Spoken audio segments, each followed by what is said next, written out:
Guys అందరూ ఎలా ఉన్నారు? నేనైతే చాలా చాలా బాగున్నాను. సో నేను ఇప్పుడే జిమ్ నుంచి వచ్చాను అనమాట. Yes, I have join gym. Almost ఒక 1 month అయింది అనమాట. I soon post routine video. అయితే నాకు జిమ్ కి ఒక 2 weeks గ్యాప్ వచ్చింది అనమాట. డ్యూ టు మెనీ రీజన్స్ నేను ఒక 2 weeks వెళ్ళలేకపోయాను. 2 weeks తర్వాత ఇవాళ మళ్ళీ వెళ్ళాను అనమాట. And I really felt like day 1.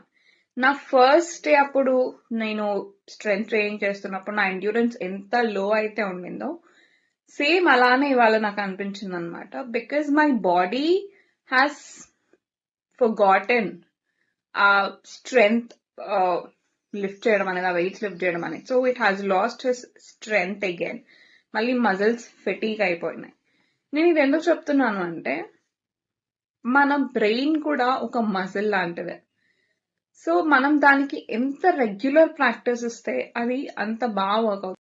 మనకి ఉన్న గొప్ప గిఫ్ట్ ఏంటంటే మర్చిపోవడం. సో మనం ఏ విషయాలు గుర్తు పెట్టుకోవాలి, ఏ విషయాలు మర్చిపోవాలి అనేది మన చేతిలోనే ఉంటుంది. మనం ఏ విషయాల మీద అయితే ఎక్కువ ఫోకస్ పెడతామో, రిపీటెడ్ గా దాని గురించి ఆలోచిస్తామో, సెల్ఫ్ కాన్షియస్ గా దాని గురించే థింక్ చేస్తూ కూర్చుంటామో, మన బ్రెయిన్ కి ఒక ప్రాక్టీస్ అన్నమాట ఆ విషయం గురించి థింక్ చేయడం. సో అది ఎక్కువ గుర్తు పెట్టుకుంటుంది. మనం ఏ విషయాల గురించి అయితే ఎక్కువ పట్టించుకోమో, ఆలోచించమో, సో మన బ్రెయిన్ కి ప్రాక్టీస్ ఉండదు కాబట్టి ఆ విషయాలు అది మర్చిపోతూ ఉంటుంది. సో మీరు ఎప్పుడైనా నెగటివ్ థాట్స్ వస్తున్నాయి ఆర్ ఏదైనా సాడ్ మెమరీస్ మీకు బాగా గుర్తొస్తున్నాయి అంటే that means you are focusing too much on that. మీరు ఒక్కసారి దాని గురించి ఆలోచించడం మానేయండి, మీ బ్రెయిన్ కూడా దాన్ని మర్చిపోతుంది. So yeah, see you all in the next video and subscribe for more.